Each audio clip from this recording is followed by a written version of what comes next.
Ito na yung mga yan. Hindi na dapat turuan. Mahuhusay yan. 12. Habang yung mga nasa kabila, parang pinabili lang na suka. Anak na to. Anong pinabili na suka? Ayo, pinulot kayo sa kangkungan. Yung mga PFP senator, naglipatan pa ng partido para lang maisali sa lineup mo. Anong napala nila? Si Pacquiao magbuboxing na lang ulit. Si Abalos magluluk na lang siguro. Yung si Tolentino, sabay sila ni Abalos, magluluk din sila. Di ba? Ganun no mga kababayan. Wala. Wala ko silang napala. Wasak ang mga taga-alyansa. Pakinggan natin ang mga talumpati nitong si Marcos Jr. Andito na tayo para magpasalamat sa inyong lahat. Alam ko naman Brad, huwag kang magpasalamat. Wala kang ipagpapasalamat. Ang dapat isibakin mo yung mga dapat sibakin. Tanggalin mo yung mga dapat tanggalin. Ganyan ka kainutin.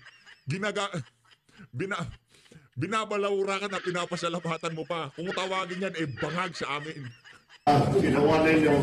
And kung minsan hindi nakikita yung inyong trabaho, pero alam namin yan. Kami, sanay kami dito sa ganitong klaseng trabaho, alam namin na Anong sanay? Yung mga performance mo, hindi trabaho ng sanay yan. Sanay magbangag siguro, oo. Pero sanay magtrabaho, hindi ka sanay magtrabaho.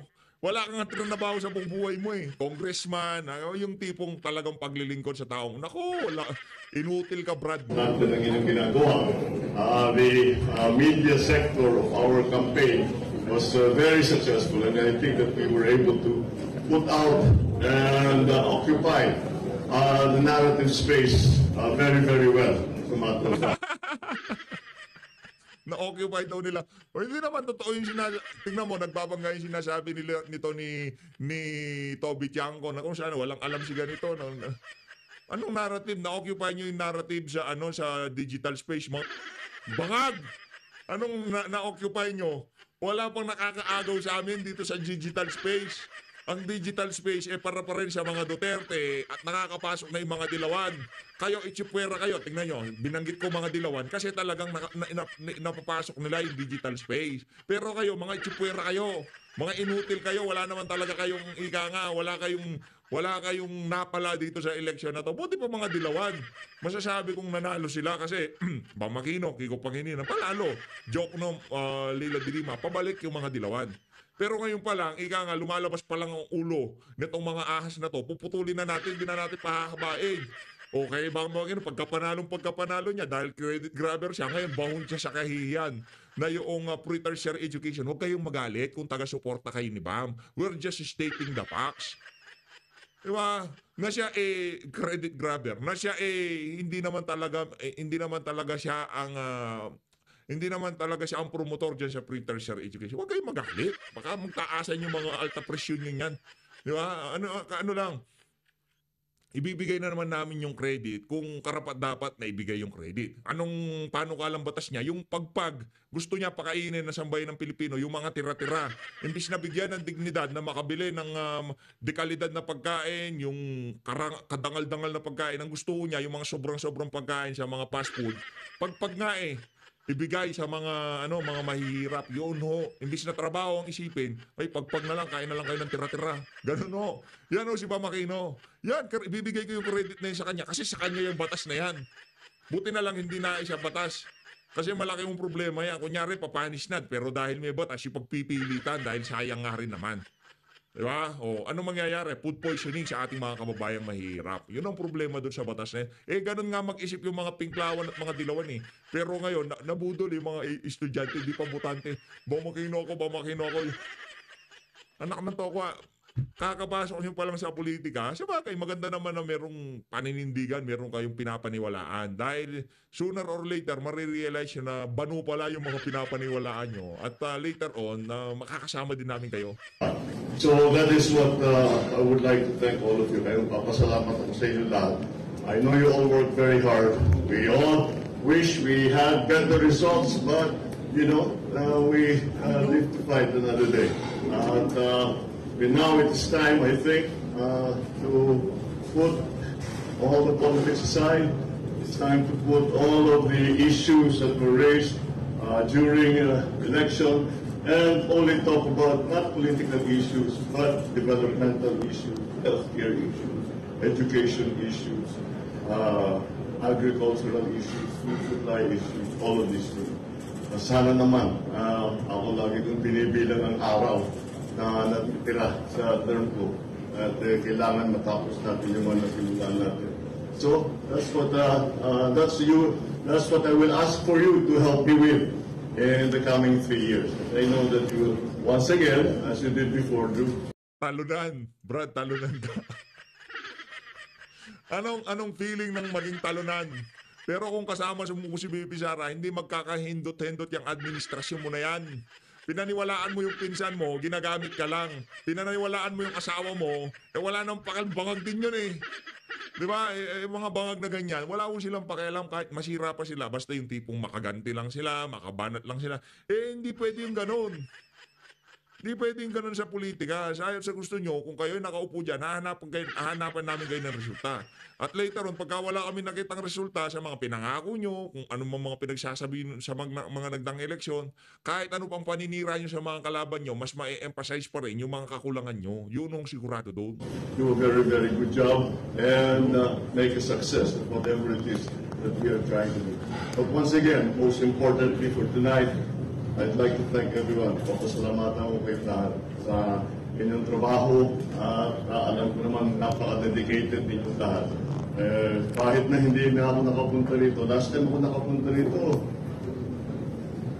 magti 3 years na dito sa building na ito. Pero kaya ako pinilit makapunta rito para naman baka Nung uling punta mo dyan, yung media team ng unit team, di ba? Akala nila, gagaling nila. I-appoint pa sila sa PCO. Ang huhusay ng mga walang ya. Di ba? Nasaan na yung mga Emerald Green daw? Asan na yung media team mo nung panahon ng 2022 election? Sino talaga ang nagkumarga sa'yo noon? Ngayon, sabihin natin, balita ko, pinagsasabi mo, wala ka namang utang na loob sa mga Duterte, walang yaka, ha?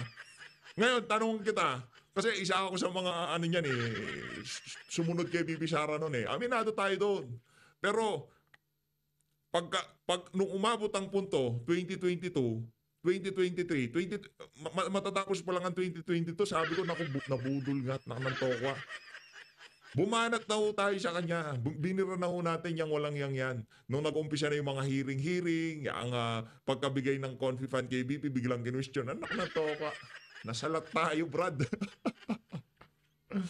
Yun na, wala magagawa natin. Ganun daw talaga buhay. Pero at least, hindi ko tayo kagaya ng ibang mga Talyanista Tensei Mada na alam na nilang mali, na alam nilang palpak na alam na nilang sabaw-sabaw ang pinagtatanggol nila. Ginagawa pa rin nila. Kasi, pansin ninyo, kung sino yung mga vlogger na nasa circle noong panahon ng eleksyon. Kaya masaya rin tayo na hindi tayo kinontak noong mga panahon na yun. Merong nag-a-attempt pero hindi na ho natin pinansin. Kasi tayo nun as much as possible, ayaw talaga nating magpakita. Ayaw kay Condante nga lang tayo pakita. O yung mga ilang mga kasama dyan, yung mga taga third floor yan, mga natin yan mga atit kuya natin yan Pero nung mga panahon na yon, kung di ako nagkakamali, meron tayo natanggap na email nun.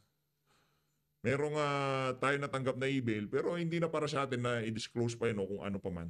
Pero masaya ho tayo na hindi na tayo nakipag-ugnayan, hindi na tayo nag-establish ng connection dito sa mga individual na to. Kasi base sa ating nakikita, yung mga nakapaligid na sa media team, yung mga vlogger, sila din ho, yung mga palong-palo noong mga panahon na yon dyan sa headquarter ng Unity, nandyan sila Yung mga vlogger na nakita nyo noon doon, na tumanggap nung mga panahon na yon, hindi na sila makahindi ngayon.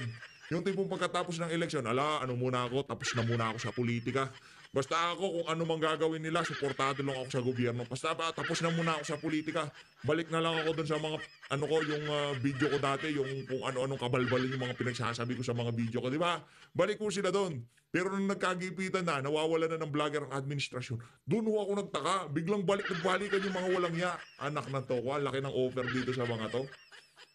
Ngayon, kung di pa kayo nabubusog, sa pagsuporta ng mga nanonood sa inyo sa social media, di pa kayo nabubusog sa mga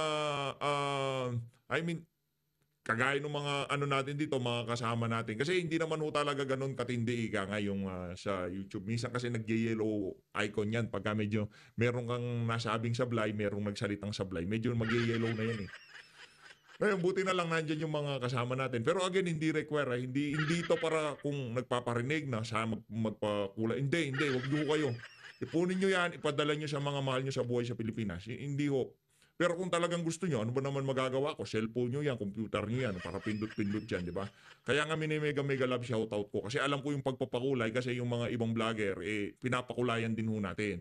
Kasi gusto natin magpakita ng suporta sa kanila. No? Pinapakulayan ho natin. Yung mga nagla-live, yung mga nagla-live, pinapakulayan ho natin. Ayun po, kung gusto nyo, wala naman ho talagang problema. Anong point ko dito? Lahat ho ng mga nakapaligid na vlogger nung panahon ng eleksyon, na sigurado tayo nakatanggap, hindi ho na bago yung composition na yon. Ngayon, yung mga vlogger na yon, talagang suportado si VP noong mga panahon na yon. Pinapakinggan sila ng mga yung mga taga-suporta ni dating Pangulong Rodrigo Duterte. Bakit ngayon? Nasaan na yung mga views nyo? Nakananto ko, di naman sa pagmamayabang. Wag na yung sa akin, tingnan nyo na lang yung ibang mga DDS vlogger. Wag na yung sa akin. Sa akin, ano lang naman ako dakilang kusisero lang naman ako sa social media. Di naman ako kasing galing ng mga yan. Ang huhusan niya, mga idolo nga yan di ba? Mga iniidolo, real talk. Iniidolo natin yan. Yan si Sir Tio Moreno, yung Third Floor Studio, mga banat. Iniidolo natin, mahuhusay ho talaga sila. Magagaling ho talaga. Sabi ko sa'yo, wala pa ako sa nila, yung tipong, yung dumi sa daliri ba? Ganun ho kagagaling. Walang effects kasi totoo naman. Magagaling ho yung mga yan. At merong prinsipyo at paninindigan. Hindi ho sila yung kagaya ng mga Talyanista at sa Imada na dahil nakatanggap na, dapat dire-diretso na. Nakatanggap na Ano ba, baka bulgar yung mga natanggap nyo ng administrasyon, di ba? Yari kayo. Makakala ninyo, hindi kinikilala ang inyong ginawa. You have to understand Kilalanin mo umaga, tanghali, hapon, gabi. Kilalanin mo. that we know very well. Pagka meron kaming nakikita in media, pagka meron kaming yung ating narrative, ang ating istorya, ang ating panindigan, alam namin that you're clearly working and doing your job. And that is what we saw in this last political cycle. So let's keep it up. Let's keep it up. Let's let people know what we're doing. Let's let people know that we are going to continue to work hard now and put the, as I said, politics aside. Consider it a distraction for now. Put the politics aside and get on with the work of nation building. Anong work na pinagsasabi nitong nitong mama na to? Anong work na pinagsasabi mo? 3 taon na wala ka pang nauumpisahan. Maliban sa pangbira sa mga Duterte, pagpapadala kay Tatay Digong, yun ang iyong bababa ka sa kasaysayan bilang isang presidente na pinagtaksila ng kapwa niya Pilipino. Di ba? Kung yung ibang mga bansa pinoprotektahan nila yung mga kababayan nila. Ito ang presidente na pinagkaluno ang sarili niyang laman, sarili niyang kababayan. Tayo dito mga kababayan, kahit dilawan pa yan, pagka ginawa yung ginawa kay dating Pangulong Rodrigo Duterte, magsasalita tayo. Halimbawa, ginawa yan kay Leila de Lima, magsasalita tayo. Teka lang ha, okay, kung gusto nyong panagutin, meron tayong meron tayong gumaganang hukuman dito. Bakit hindi na lang dito? Yun ang ating mga argumento na hindi pa rin masagot ng kung sino mang nasa pamahalaan ngayong mga panahon na to kasi sinunod daw nilang batas. Hindi! Sinunod nyo yung naratibo, yung gustong mangyari ng mga congressman at mga nasa Malacanang. Yun ang sinunod nyo. Anak ng toko, yung sinunod ng batas. Batas. Sundin natin ang batas. Ano ba ang batas? Batas. Sinasabi ng batas na yung mga nakaw na yaman ng Marcos Sr. dapat bawiin. Sundin ang batas. Na yung property sa Paway, Ilocos Norte kailangan bawiin ng pamahalaan. Sabi ng batas ill-gotten wealth. Sundin ang batas. Yun. 'Di ba? Anong batas? Dapat habulin ang mga nagbebenta ng ipinagbabawal na droga ngayon kasi napakalaganap. Sundin ang batas. Pagka convenient sa inyo sundin ang batas, sinusunod nyo. Para pagka hindi convenient, dahil bangag ang presidente, ayaw nyo sundin ang batas. Mga langya kayo. O eto mga kababayan. Dito tayo sa, dito tayo kay Supremo. Sa lahat ng senador na ewan ko pa bakit. Ito sinasabi natin, hindi pa handa ang Pilipinas sa tunay na pagbabago. Habang merong nanalong Lito Lapid, ang gagawin yan, mananahimik lang yan sa loob ng 6 na taon. Bakit? Hindi ko siya marunong magsalita, hindi ko siya marunong magpagdebate, hindi ko siya marunong... Kung pinagpapaaral yung mga bagong pasok na senador, dapat unahin to. Tumanda na lang sa Senado, wala pa rin alam. Panoorin nyo yung mga debate sa mga nakalipas na panahon. Merong didepensa kasi sa ayon sa gusto mo, mapupunta sa iyo yung yung pagkakataon na idepensa yung iyong panukala. Tatanungin ka ng mga kapwa senador mo. Anong nangyari diyan? Tiklop po yan pagka ganun ang usapan. Kaya nananahimik siya, wala nang sponsorship, pero wala na rin depensahan sa plenaryo. Yaan ho si Lito Lapid. Sinasabi ko naman sa inyo, pagka panalo niyan, mag-vanish na lang yan in thin air, wala na, hindi na natin makikita yan. 6 na taon, papakita na lang yan sa susunod na eleksyon. Night na ulit Senator. Maraming salamat po sa todo. Mabuhay po kayo lahat. Yun na yun, anak ng toko, ang tagal kong tinignan yung video mo, ito lang pala sasabihin mo. Maraming salamat po sa todo. Nang toko, pati Thanksgiving ba naman, ayaw mong magsalita? Walang iya ka, Thanksgiving na lang. Maraming salamat lang sasabihin mo. Ikaw talaga. Ito, punta tayo sa mga idolo natin. Punta tayo dito sa mga ini-idolo natin, dito sa third floor studio, dito kay Madam Pamela, dito kay Sir Marlon. Yan talaga mga idolo, yan talaga ang malupit sumalansan ng mga issue. Tayo, lang nga naman tayo, si Zero. Kung naghanap kayo ng mahusay, nandyan ho sila. Maliban doon sa mga nabanggit natin kanina, lang yung mga yan. Kumbaga, hindi sila magagaling, pero hindi ho sila kasing galing nitong, ito kasi mga veterano. Ito veterano to, itong si Sir Marlon Pagdating sa larangan ng pagbabalita, isa ho ito sa mga masasabi nating mahusay ho. May prinsipyo, may paninindigan. Ganon din itong ali na to, Magaling ho itong alin na to. Mahusay ho.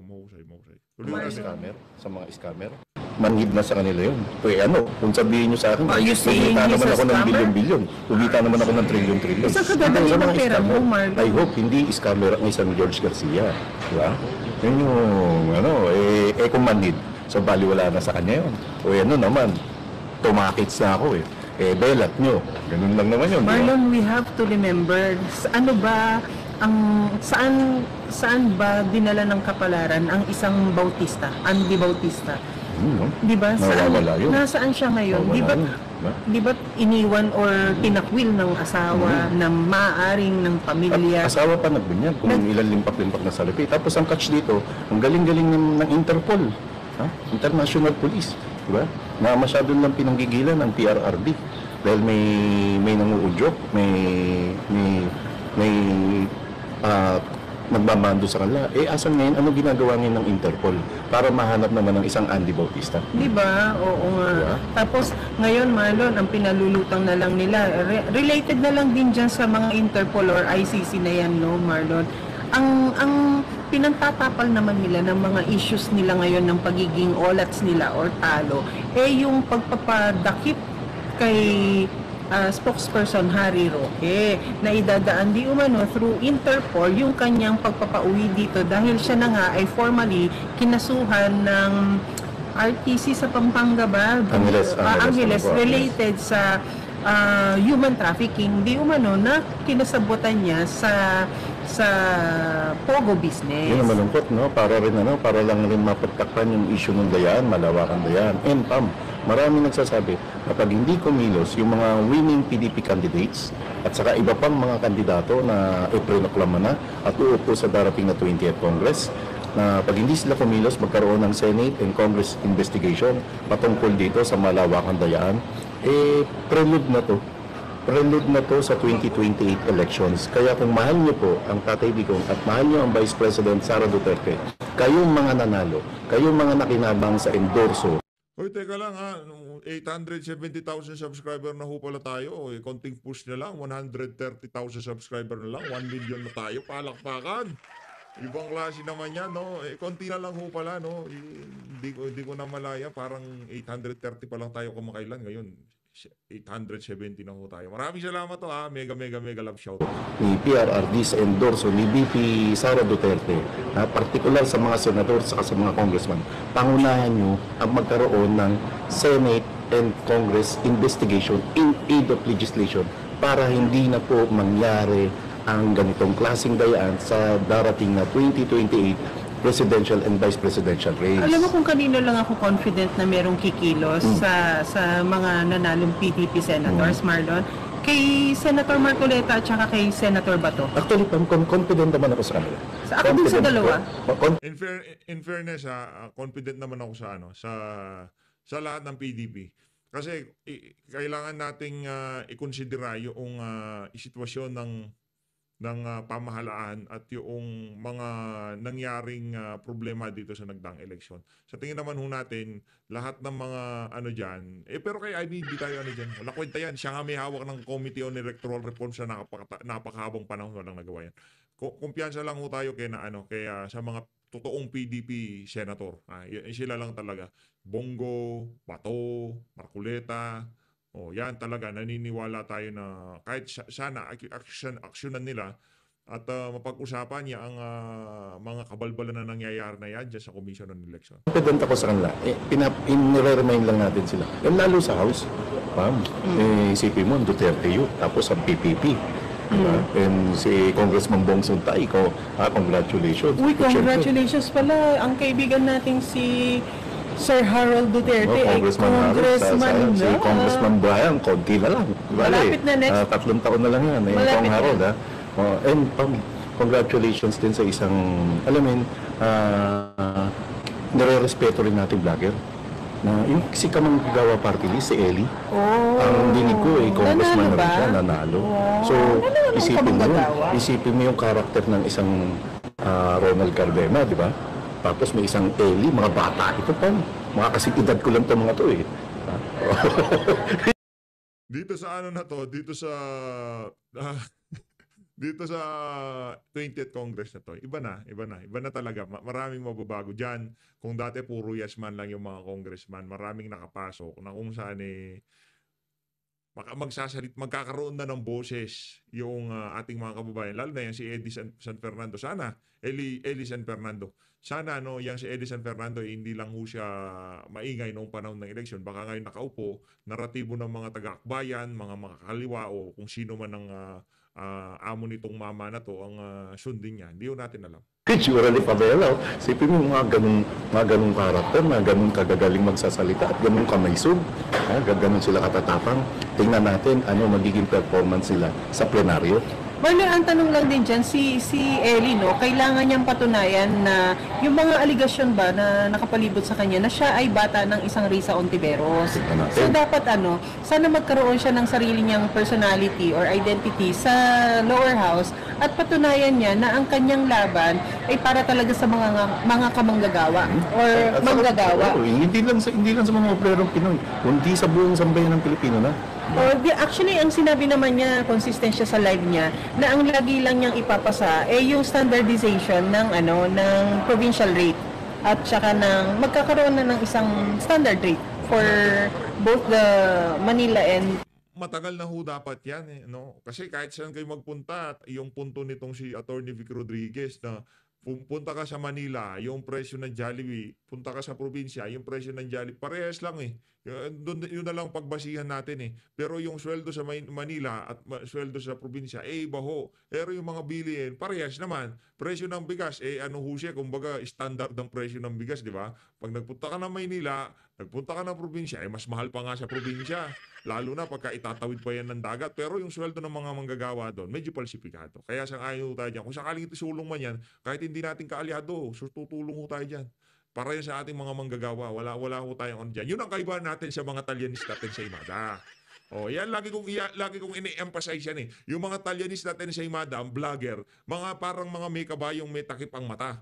Ang nakikita lang nila si Tambaluslos at si Marcos Jr. Yun lang ang focus nila. Kahit na maganda yung panukala o ano, babanatan at babanatan nila. At kung naipasa yan, isa batas yan, talagang trumabaho si Eli San Fernando at tinagaw yan itong si Bam Aquino, makikipag-away tayo. Hindi natin kaaway, hindi natin kakampihan si Eli San Fernando, pero sasabihin natin na yaang si Bam Aquino ay credit grabber. Halimbawa, nagkaroon ng pantay-pantay na sweldo, ika nga wala ng provincial o city rate, wala nang ganon. Pantay-pantay na. Ngayon biglang pumasok sa eksena itong si Bam Aquino. Dahil sa akin, mga manggagawa, pantay-pantay na tayo. Halimbawa lang to, dumating ang panahon, makikipaglaban ako para kay Eli San Fernando kasi yun ang tama, yun ang totoo. At yun ang wala ang mga Talyanista at Ensaymada at mga Dilawan at Pinklawan. Wala silang mentalidad na kagaya ng mga taga-suporta ni dating Pangulong Rodrigo Duterte. Kung pula-pula, kung itim-itim, kung puti-puti. Hindi naman sa kanya ipagpipilitan para lang manalo sa kampanya. Yun ang atin dito. Provinces na mga manggagawa. Para kay Congressman-elect Eli, no? Pwede na, no? Naproklama na ba si Hindi pa, next Mr. week pa Eli? sila. Next week pa ang mga O, party di list. Congressman in waiting. Yeah. Congressman in waiting. Boss, Manager Amo, umaasa po tayo na yung BICAM anomaly, bantayan nyo yung budget. Lahat na lang yun eh. Boss, Manager, Amo. Lahat na yun eh. Uy, Boss, Manager, Amo. Ito si Sir Malo. Boss, Manager, Amo. Bantayan nyo yung budget. At tulad ng sinabi ni Ping Lacson, sabi sa'yo sumundo. Ano yan? Talaga, ako idolo ko yan, si Sir Marlon. Ano yan? Kumbaga, dyan tayo nagpapaturo-turo ng mga ipinagbabawal na teknik. Diyan tayo nagpapaturo sa kanya. I mean, yung mga nangingi ng mga payo-payo sa buhay. Mahusay kasi. Makikita mo naman, pagka kasi may resulta, doon ka manghingi ng payo. Pero kung walang resulta at makita mo, puro bida-bida lang, huwag kang maghingi doon. Ang mangyayari sa'yo, magiging bida-bida ka din. Dot agad ang Ping Lacson. Sabi ng isang Ping Lacson, itong 2025 budget ang pinakagarapal at pinakakorap. Sige, wait lang ha. budget. Since napag-usapan na natin yung budget na yan, Marlon. Martin Romualdez Nakakuyap. is really trying his hardest, no, to stay in power, to keep the speakership for the 20th Congress. And I believe ito ay nagkakaroon na ng kanyang loyalty check. Pero amongst loyalty check, amongst those remaining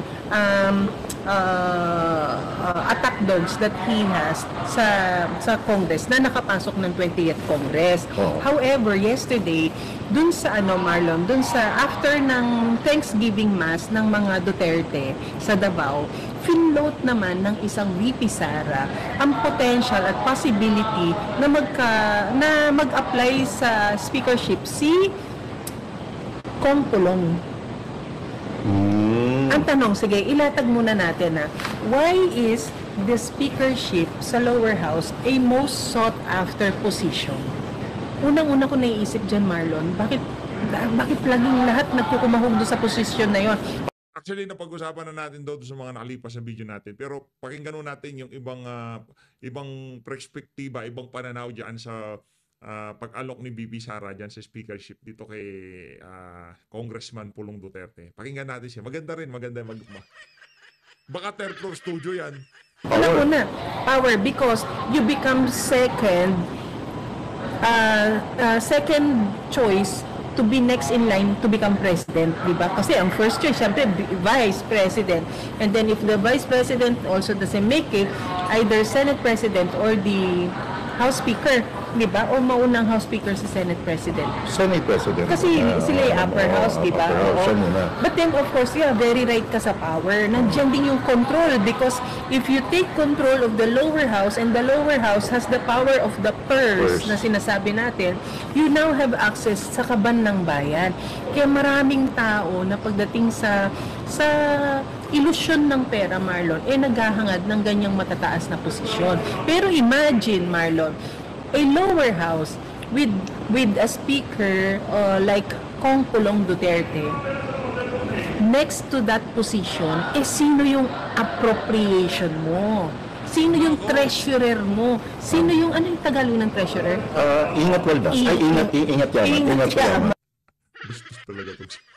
Ingat, Waldas.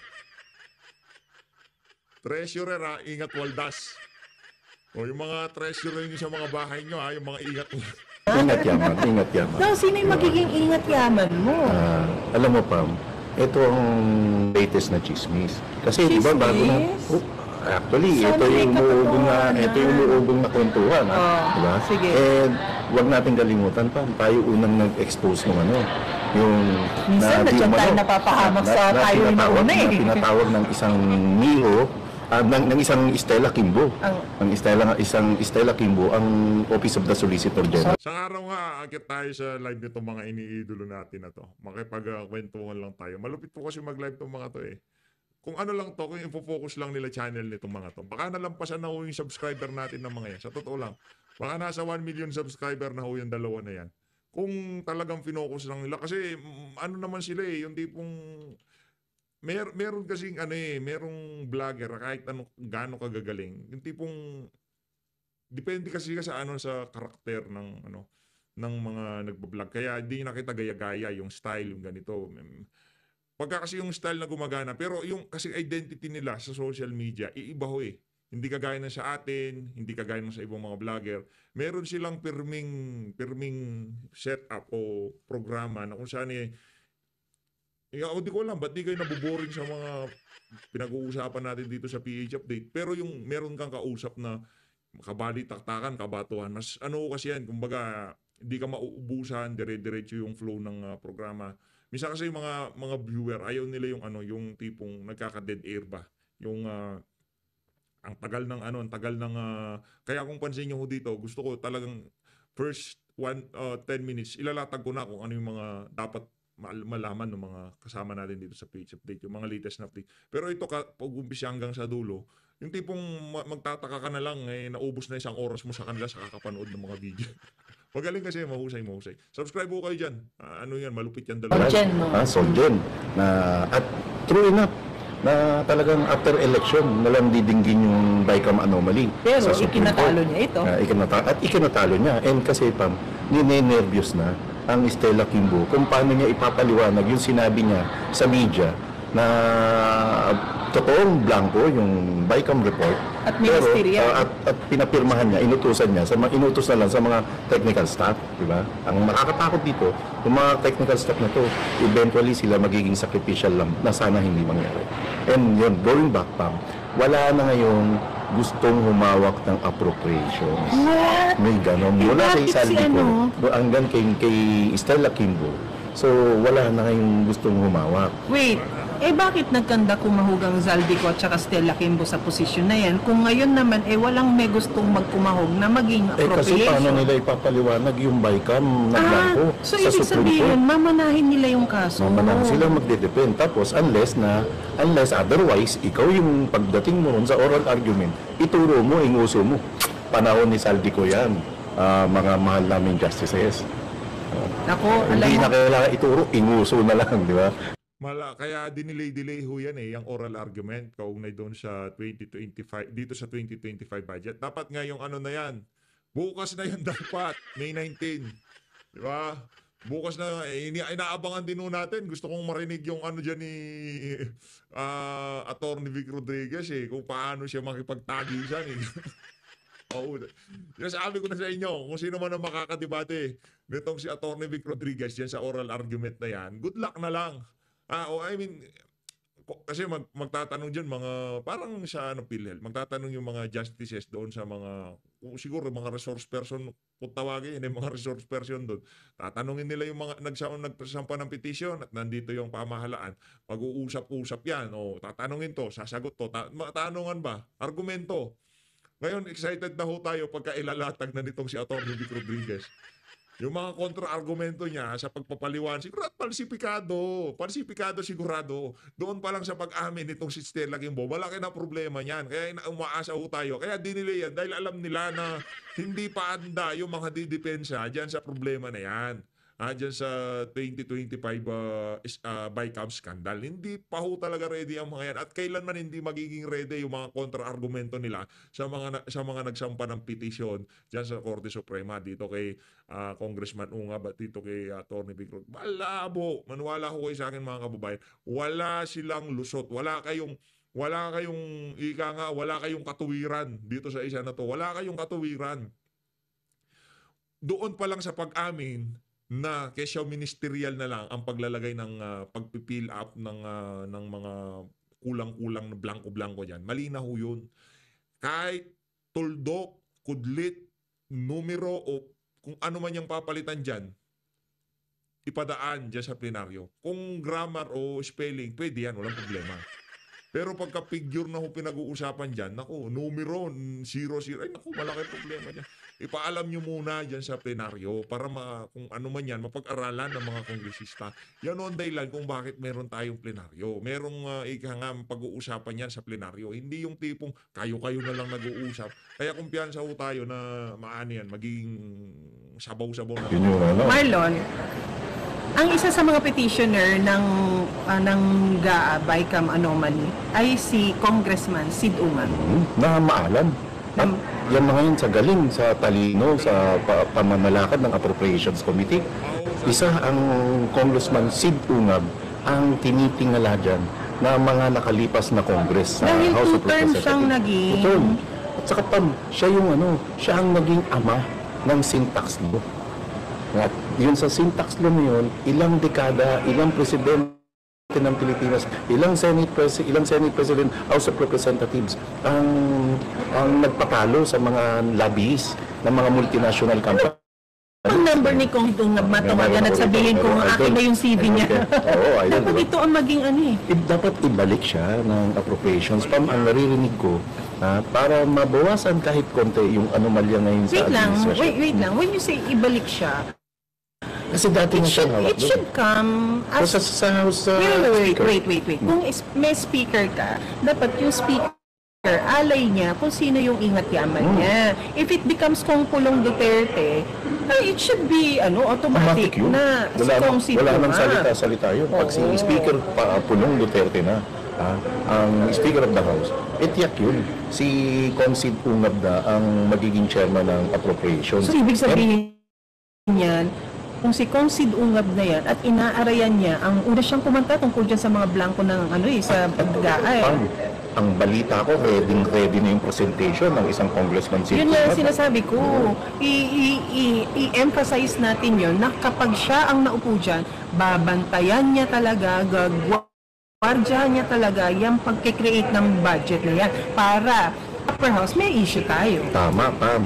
Bukod sa pagbantay na gagawin ni Congressman Sid Ungab, babalikan niya pa yung mga nakaraang budget kung paano nakalusot ang BICAM na blanco. So, pero Marlon, this is bad news for the administration. Oh, yari sila. Lagot kayo pag nakabalik ang isang Congressman Sid Ungab bilang chairman ng Committee on Appropriations. Pag nag-upo ka ng matino, yari na lahat ng mga dyan. Paano? Mga walang tinok mga to, di ba? Mga walang bait na yung iba dyan, Marlon. Pero Marlon, sige, sabihin na natin, na-establish na natin yan. Very, very ideal na isang Duterte ang maging speaker, House Speaker, at isang Sid Ungab ang maging appropriations chair. May problema tayo sa Senado. Now, Marlon, who becomes Senate President? At sa Senate President, ang counterpart niyan ay yung House Speaker, di ba? Sino naman ang ingat yaman ngayon ng Senate? Ang ingat waldas ngayon ng Senado. Ngayon. Senador Crispo. Dahil magbabago ang komposisyon ng 20th Congress. So, graduate na si Madam. Hindi pa. Graduate na ba? Graduate na. Pero papaliwanagin siya sa Supreme Court. Pinapatawag, hindi porke hindi ka na senador at hindi ka na